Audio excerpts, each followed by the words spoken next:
munti ka nang napang-abot itong si Rigor at Tanggol. Ayaw sana ni Tanggol iwan itong si David, ngunit pinagsabihan siya ni Divina na kailangan umano ni Tanggol na unahin ang sarili nito dahil ito'y may misyon pa. Samantala, halos gumuho ang mundo ni Rigor nang bumugad sa dalawa niyang mata itong si David na nakahandusay. Ngunit hindi natukoy ni Rigor kung sino ang tumapos sa buhay ni David, pero kanyang pinagdudahan itong si Tanggol. Samantala sa kabilang banda, masamang balita ang dala ni Tanggol para sa kanyang ina. Diretsang sinabi ni Tanggol kay Marites ang nangyari kay David. Hindi natanggap ni Marites na wala na itong si David. Si Miguelito ang itinuro ni Tanggol na tumapos umano kay David.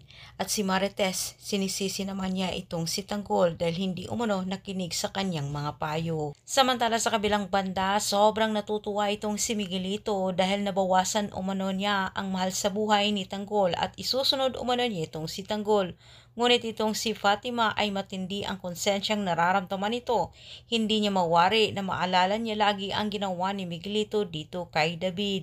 Binalaan itong si Fatima ni Miguelito na hindi umano magkamali na magsalita dahil alam naman umano ni Fatima ang kaya niyang gawin. Kahit nanginginig ang tuhod ni Fatima sa takot. Samantala nangako naman itong si Tanggol sa kanyang ina na ipaghiganti umano niya itong si David. Pero si Marites iba ang kanyang nakikita. Mas lalong lalala umano ang hidwaan ng kanilang pamilya. Kung laging galit ang ipapairal ni Tanggol, kailangan umanong sundin ni Tanggol ang sinabi ni Olivia na kailangan marunong itong makipaglaro sa mga gerero para sa gayon ay hindi ito matalo. Antabayan po yung susunod kong update. Maraming salamat sa panonood. Huwag niyong kalimutang mag-subscribe.